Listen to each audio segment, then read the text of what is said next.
So right now, people living in a small Gwinnett County community want some answers after their neighbor's house was raided overnight. A SWAT team surrounded the house. Canines and police robots were brought outside. This was a massive scene. So Atlanta News First, Don Shipman is live in Gwinnett. And Don, you talked with those neighbors.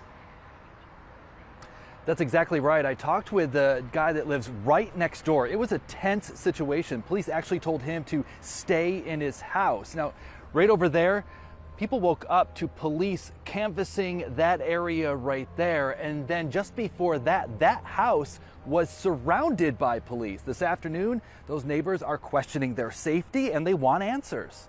A Gwinnett County neighborhood is on edge as multiple law enforcement agencies surround a home and canvass backyards overnight.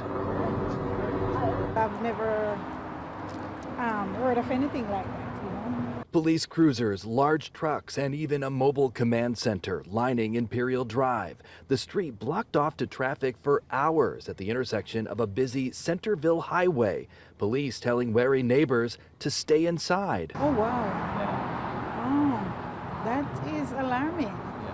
So it must be something going on. The investigation, led by the Gwinnett County Sheriff's Office, lasting upwards of 7 hours. Police robots helping SWAT teams gain access to the house, and police dogs working to sniff out evidence in backyards, honing in on an overgrown area against the highway. And back here live outside that house moments ago, we saw a woman go into the house. I went up to the door, I knocked, but no answer. We also reached out to Gwinnett County. They responded saying that they don't have any information to release at this time. We're live here in Gwinnett. Don Shipman, Atlanta News First. All right, Don, thanks for that.